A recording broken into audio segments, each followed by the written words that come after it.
Bom, pessoal, no Instagram aparecem muitas perguntas, né?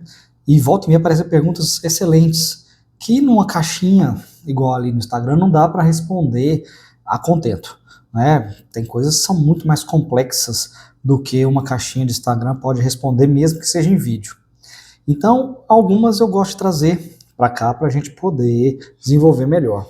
Uma delas é essa, agora que eu vou trazer agora, que é nesse momento, que é sobre a questão de espaçamento dos filhos. Quando há motivo justo para esse espaçamento dos filhos e que isso não é esse pensamento, né, quando é anterior não causa uma nulidade, ou quando é posterior não é um erro, né, um problema moral, um pecado. Apesar que eu não gosto muito de entrar nessa parte moral, porque não é a minha área. Mas às vezes a gente precisa dar alguns toques com relação a isso e depois vocês correm atrás do resto, né? Só para abrir a mente com relação a isso.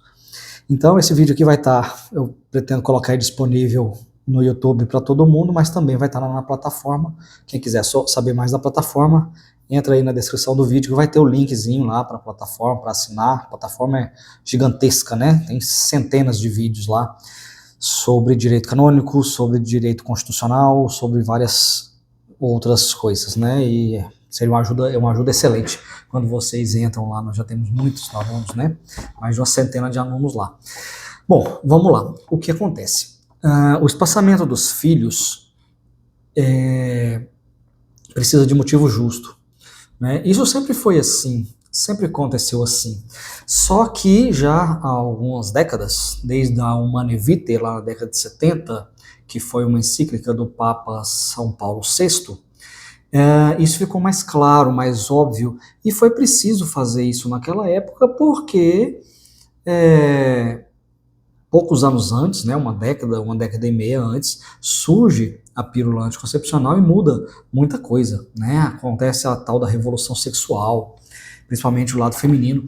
Então, é preciso a igreja dar uma resposta sobre isso, porque a própria igreja, os membros da igreja já não estavam sabendo como lidar, né? Então, na época, foi uma situação complicada e teve muito debate e tudo mais.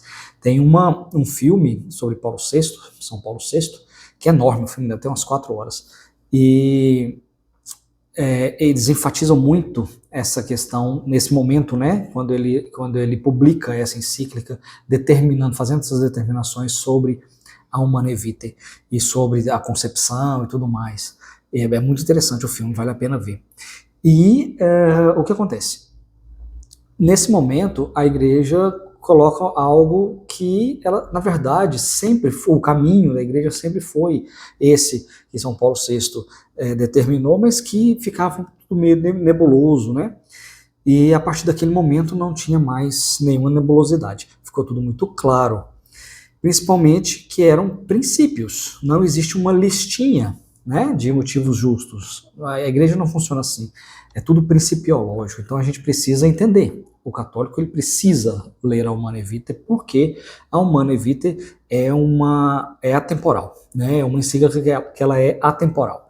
Ela não vai sair de moda, vamos dizer assim, e o tema não vai ser sobreposto, assim como a doutrina social da igreja. Essas coisas sempre vão, pelo contrário, elas vão sempre se desenvolver. Nós sempre vamos ter que voltar lá na Humanae Vitae, quando a gente for falar de reprodução humana, quando a gente for falar sobre contracepção, quando a gente for falar de natalidade, quando for falar de todas essas coisas, né? E hoje existe uma crescente conversa sobre esse assunto.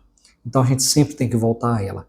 Mas o que acontece? Existem alguns problemas hoje em dia, quando as pessoas vão analisar, justamente porque não leem, não interpretam e não compreendem a Humanae Vitae. Existe um erro numa mentalidade quantitativa, né? E essa mentalidade quantitativa, muitas vezes, é um problema, né? Porque as pessoas acham que abertura à vida é ter muitos filhos. E abertura à vida não tem a ver com ter muitos filhos. Abertura à vida tem a ver com abertura à vida. Os filhos são os filhos que Deus enviar. Se Deus quiser enviar um, que seja um. Eu estou aberto a mais, mas não vão vir mais. Se não quiser enviar nenhum, não vai vir nenhum. Não vai vir nenhum. Então, se for possível 5, vão vir 5. 8 vão vir 8, mas a questão não é número, não é quantitativo, né? E muitas vezes a moral católica sobre a família é explicada de forma puramente quantitativa, e não pode, né? Quanto mais filhos, melhor. E não é assim que funciona, tá? Isso é um problema que está acontecendo com muitos influenciadores e muita gente está entrando nessa onda sem entender o que está acontecendo. E isso gera problemas sérios lá na frente, tá? Então não é quantitativo e também não é legalista. O legalismo a igreja mesmo menos quer, né? Positivismo, legalismo. Então, o método natural, legalista do ponto de vista que o método natural, ele pode. O anticoncepcional? Não, pode. Não, calma aí, não é assim, né? O método natural, ele pode para espaçamento. Nós vamos aprofundar isso daqui a pouco. Mas quando ele é usado para impedir a vinda dos filhos, quando ele é usado para bloquear a vinda dos filhos, é a mesma coisa do anticoncepcional. É a mesma coisa de uma camisinha. É a mesma coisa, não muda nada. Tá? Porque o princípio da coisa que você tem que buscar é o princípio que você tem que correr atrás dele e entender. Tá? Então, isso daí gera uma angústia e incompreensão uma quantidade de pessoas muito grande, né? Então a chave de virada que a gente precisa ter para poder compreender essas coisas aí todas é que a igreja ela não pede uma procriação cega, tá? Existe paternidade responsável, ela busca uma paternidade responsável. Isso está na Humanae Vitae, lá no número 10 da Humanae Vitae, pega aí e lê, está lá no número 10 da Humanae Vitae e está também no Código de Direito Canônico, lá no cano 1055, onde consta que as finalidades, né, do sacramento do matrimônio, que é o bem dos cônjuges e a geração e educação da prole. A educação da prole quer remeter à paternidade responsável. Não é só ter filhos, não é só a quantidade de filhos, é ter paternidade responsável, tá bom? Então o número de filhos não é uma competição, né? Não é uma gincana espiritual isso aqui. Então a gente precisa ter cuidado, é preciso ter a paternidade responsável. Na verdade, o número de filhos vai ser o fruto de discernimento do casal, que precisa ser tanto espiritual, orante, quanto precisa ser prudencial. E aí cabe o espaçamento. É na paternidade responsável que cabe o espaçamento. É ali que a gente vai lidar com esse assunto dessa forma, tá certo? Então, é por aí que nós vamos caminhar durante o nosso vídeo de hoje. Bom, para entender o que é um motivo justo, a gente precisa ir até a raiz do sacramento do matrimônio. Perdão. O coração da Humanae Vitae está lá no número 12. Tá? No número 12. Então, existe uma conexão indissociável entre que Deus quis e o homem não pode quebrar. Tá? É indissociável isso.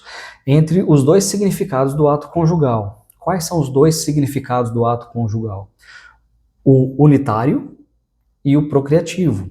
Então, o unitário é unitivo, né? Unitário, o ato sexual tem essa função unitiva, unitária, que é o amor, a doação e que vai unir o casal ali. E o procriativo, abertura à vida, vai procriar. Né? Um ato sexual, é preciso entender que a partir de um ato sexual existe a possibilidade de vir uma nova vida. Tá? Então você não pode dissociar uma coisa da outra, separar uma coisa da outra. Você não pode separar o ato unitivo do ato procriativo. O anticoncepcional faz isso. Né? O ato contraceptivo faz isso, mesmo que seja natural. Ele faz isso, ele dissocia, ele separa o unitivo do procriativo. Não tem o procriativo quando existe a relação sem possibilidade, sem abertura à vida. Ah, mas e os casais que são estéreis? Isso é outra coisa, é natural. Naturalmente eles são assim, eu não posso fazer nada. O que a gente pode fazer? Se a gente puder fazer alguma coisa, a gente vai fazer. Né? Se for algo que a ciência resolve, vamos correr atrás, vamos buscar resolver. Se a ciência não resolve, não tem como fazer. Vamos fazer o quê? Né? É esperar um milagre. Tá? Mas a abertura à vida precisa existir. Certo? Então, vamos ficar com isso. O ato sexual precisa ser unitivo e procriativo. Os dois juntos. Não é o... Precisa ser os dois juntos. Tá? Então, a partir dos dois juntos é que a coisa funciona. Se separar, já não funciona mais. Então, isso é preciso ser gravado assim, claramente. Tem que ter muito claro isso na cabeça, tá? Então, qual que é a hermenêutica correta, a interpretação correta disso tudo aqui? O anticoncepcional, ele artificial, né? Ele deforma o ato sexual porque ele vai destruir a verdade do ser, né? A verdade da pessoa. Ele vai retirar artificialmente a capacidade procriativa, certo? E vai tornar a doação uma mentira, uma falsidade. Vai ser uma doação mentirosa, né? Eu me dou por inteiro, menos a minha fertilidade. É isso que você está falando quando existe um anticoncepcional, algo que impede a procriação. Isso estou falando de homens e mulheres, né? Porque existe a camisinha também, e por parte do homem, existe o anticoncepcional, que é a pílula por parte da mulher, injeção, o que for. Então, a gente precisa entender isso. Quando há o ato sexual, eu me dou por inteiro, eu não me dou aos pedaços. Tá? Eu me dou por inteiro menos a minha fertilidade? Não, não pode ser assim. Tá? Não, não é assim que funciona. Não é assim que é o ato sexual. Isso, além de tudo, gera uma irresponsabilidade gigantesca por parte dos dois ali que estão realizando aquele ato. Né? Porque aí não existe mais entendimento do outro. Existe entendimento de mim mesmo. Existe entendimento de que eu quero, de que eu preciso daquele prazer. O outro é só um objeto para isso. Né? Então eu não preciso me doar ao outro, eu preciso só do outro para poder me satisfazer. Quando você dissocia, é isso que acontece. Tá? Outro ponto é o recurso aos períodos inférteis, e aí entram os métodos naturais. Né? Esse recurso aos períodos inférteis, ou seja, ter a relação só nos períodos inférteis, respeita a ontologia do ato.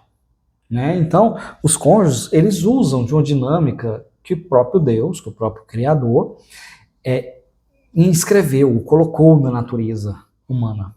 Né? A mulher tem ciclos de fertilidade, o homem não tem, mas a mulher tem ciclos de fertilidade. E para que haja uma vida, é preciso que tenha os dois. Né? Aí já entra outro ponto também, né? Que é fertilização in vitro. Mas é preciso que tenha os dois. E eles não destroem nada quando acontece isso, eles não destroem nada, eles só administram o tempo, eles administram as possibilidades, porque existe algum problema, alguma questão justa para espaçar essas gravidezes, tá? Então, quando se usa esse recurso aos períodos inférteis, do ato sexual nos períodos inférteis, é isso que está se fazendo. Usando algo que é natural, é da natureza humana, para poder administrar melhor a paternidade responsável, para que a paternidade seja responsável. É assim, tá? Que a igreja vê as coisas.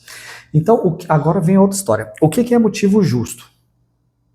Porque agora ficou complicado. O que é motivo justo? Não existe uma listinha, eu já falei para vocês que não tem uma listinha de motivos justos. Como é que eu vou saber qual é o motivo justo? Né? O motivo justo vem da virtude da prudência. Tá? Então a Humanae Vitae, lá no número 10, dá uma lida lá, no número 10 da Humanae Vitae, ela declara que o espaçamento dos filhos ele deve ser orientado, guiado por condições físicas, né? Econômicas, psicológicas, sociais. Ele fala isso, né? Ele coloca essas situações. Condições físicas, econômicas, psicológicas e sociais. Então, não se trata de desculpas, de motivos inventados, de criações na cabeça dos dois, não é isso. São critérios de realidade, tá? São critérios de realidade que os dois, não é um só, que os dois precisam sentar e entender a sua própria realidade e colocar, tá bom? Então, para facilitar a compreensão de vocês, vamos dividir esses motivos justos através desses exemplos aí mais claros do cotidiano. Então, vamos dar um exemplo aqui. Condições físicas e médicas, questões de saúde. Então, por exemplo, uma mãe ela passou por uma cesárea de emergência tem 6 meses. Tá? Tem 6 meses que ela passou por uma cesárea de emergência e o útero vai correr o risco de ruptura, né? Em uma nova gestação imediata. Então, é preciso levar isso em consideração. Você não simplesmente vai desafiar Deus e falar assim, Deus provê. Calma, não é assim que funciona. Eu já vi muita gente falar isso, né? Não, Deus provê. Sim, Deus provê, mas você não vai desafiar Ele para isso. Por que você vai desafiar Deus nesse sentido? A mãe está lá com um problema no útero, é claro. Existem exames, vários médicos já mostraram, olha, 6 meses de uma cesárea de emergência, não deu tempo de cicatrizar, não deu tempo de voltar ao normal. Então vamos espaçar isso aqui, vamos dar um tempo, porque é perigoso. Por que não pode ser feito isso? Nós não vamos estar valorizando a vida do mesmo jeito se fizermos isso, né? Ou então, uma esposa que descobriu uma cardiopatia grave e que precisa ser estabilizada. Não vou continuar tendo relações aqui, se vier um filho, tudo bem. Não é assim, tudo bem. Existe um motivo justo. Você não pode ser inconsequente, principalmente se tem outros filhos. Né? Se você já tem outros filhos, vai ser inconsequente, os filhos vão ficar sem mãe. Você acredita mesmo que a lei da igreja seria nesse sentido? É claro que não. Existe um motivo justo ali, que no caso é ordem de saúde. Existe um motivo justo. Tá? Então o corpo, ele é templo do Espírito Santo, a gente precisa compreender isso também. Tem vários pontos que a gente precisa compreender. Nesse exemplo, a gente precisa entender que o corpo é templo do Espírito Santo também. Então espaçar aquilo que é um ato de... espaçar aqui, né, no caso, é um ato de preservação da integridade da mãe, né? Para que ela continue exercendo a sua missão de educar os filhos, que já possui, né, como eu falei, de ser esposa, sua vocação e tudo mais. E preservar a sua vida. Por que vai colocar a vida em risco assim? Sendo que isso pode ser resguardado? Não há necessidade, né? Outro exemplo que a gente pode colocar. O casal está enfrentando... Esse aqui acontece demais. Eu vou colocar esses dois aqui. Esses dois próximos aqui que são muito... Está acontecendo muito, né? Os dias atuais trazem muito isso. Que são condições psicológicas, emocionais, uma estrutura, são de ordem de estrutura psíquica. Então, o casal está enfrentando um esgotamento mental profundo, né? Ou um, ou outro, ou os dois, sei lá, um burnout, né? Um outro tipo de problema, um outro tipo de transtorno, um outro tipo de dificuldade nesse sentido. Tá?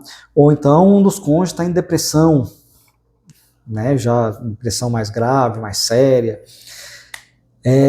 Ou seja, ele não tem estrutura psíquica mínima para acolher e educar um recém-nascido, né? Com a dignidade que esse recém-nascido merece. Bom, a paternidade exige doação, né? Total, de corpo e de alma. Não é só de alma não, de corpo também, porque haja, né? Tem criança que dorme a noite toda, mas raras, né? Mas tem criança que exige muito do corpo dos pais, né? Então você precisa de uma doação de corpo e alma. Se existe um problema psíquico que tá dominando ali, que está fraturando o relacionamento, ou mesmo que não seja um relacionamento, mas que está dificultando a vida daquele casal, individualmente ou como casal, a prudência pede tempo, né, do tratamento para a restauração afetiva e do que estiver acontecendo. Então, é preciso, é um motivo justo, não é um motivo justo isso? Eu conheço casais que tiveram o primeiro filho e não teve mais nenhum, por quê? Porque a mulher, ela tinha uma depressão atrás da outra. Né? Então eles não pararam, não é assim, eu não vou ter mais filhos nunca mais. Eu vou fazer uma vasectomia, eu vou fazer uma laqueadura. Não, eles simplesmente não tiveram mais relações em momentos em que ela poderia ficar grávida. Porque enquanto ela não melhorasse, enquanto ela não se tratasse, não resolvesse o problema da depressão, que era passar por um período de depressão profunda, com remédios e tudo mais, era preciso que não dava para ter outro filho. né? O problema é que se estendeu durante muitos anos. Quando as coisas se estabilizaram, ela já estava mais velha, até podia ter outros filhos, mas não veio, né? Não aconteceu. Então ela ficou com um filho só. Significa que eles não são abertos à vida? Dá para condenar um casal desse? Falando muito sério aqui, muito profundamente com vocês, dá para condenar um casal desse? Porque ele teve um filho? Então a gente não faz isso, a gente não fica contando a espiritualidade das pessoas através do número de filhos. Não é assim que as coisas funcionam. As pessoas não são mais católicas porque tiveram mais ou menos filhos. Você não sabe os motivos que levaram a isso. Podem ser motivos egoístas? Podem. Podem não ser? Podem. Então a gente precisa cuidar disso, tá? E uma terceira questão, que hoje também existe mais, que é a questão econômica, né? Então a ordem do bem comum familiar ali, essa questão econômica e social é muito forte hoje. Não adianta você vir querer me convencer de que há 50, 60, 70 anos atrás as pessoas tinham 10, 15 filhos e tinham muito menos possibilidades, muito menos dificuldades. Sim, eles tinham muito mais dificuldades, né? Não tinha micro-ondas, não tinha fralda descartável, vamos dar esses exemplos, né? Não tinha um monte de coisa, mas também não tinha plano de saúde para pagar, não tinha que se preocupar com escola e qual escola, o que as crianças estão aprendendo em escola, como é hoje. Você tinha espaço para essas pessoas morar, para essas crianças ficarem, e não dentro de um apartamento de 70 metros quadrados. O transporte, você não precisava pagar transporte como paga hoje. Então, assim, a alimentação, não vou nem falar sobre a alimentação, né, os valores que isso causa. Então, hoje, se eu falo que eu tenho 5 filhos, eu tenho, né, 5 filhos, se eu falo que eu tenho 5 filhos, tem pessoas que eu falo assim, nossa, mas o que é? Você é rico? Eu tô longe de ser rico. Mas, como é que isso funciona? Né, a gente precisa levar em consideração as condições econômicas, elas são necessárias, a gente precisa pensar nisso, é um motivo para espaçamento dos filhos. Então vamos pegar um exemplo aqui, claro, já dei vários exemplos aqui, mas vamos pegar um mais claro aqui. O pai perdeu o emprego, vamos nas coisas mais radicais. O pai perdeu o emprego, tá? A família está com dívidas de subsistência que são urgentes, está morando provisoriamente em um espaço pequeno, exíguo, né, que não cabe, sem o mínimo necessário para alimentação, para a saúde básica de todo mundo ali, né, não só das crianças, mas dos dois também não. Olha a situação, né, claro que eu fui pro limite, não precisa chegar no limite, tá? Que fique claro, não precisa chegar no limite. Mas o que acontece? A igreja, ela combate o consumismo. Sim, ela combate o consumismo. Ela é contra esse consumismo e tudo mais. Mas qual que é a nossa realidade hoje? Né? Não ter filhos para trocar de carro ou para viajar é um motivo justo? Não, não vai ser um motivo justo. Certo? Mas daí a faltar o básico, e o que é básico hoje provavelmente não é o que é básico há 70 anos atrás, provavelmente não, certeza que não é básico há 70 anos atrás, você não pode fazer esse tipo de comparação. Né? Então, é preciso verificar a situação daquele momento do casal, e é do casal. Vai ter casal com muito menos que vai saber lidar com isso. Vai ter casal com muito mais, financeiramente mesmo que eu estou falando, que não vai saber lidar com isso, quando a situação econômica piora. Então, o casal precisa sentar e decidir, ele não pode ser egoísta. Ele precisa ter prudência e equilíbrio nas decisões. Como eu falei, ele não vai deixar, não vou ter filho porque eu não vou poder colocar na melhor escola da cidade.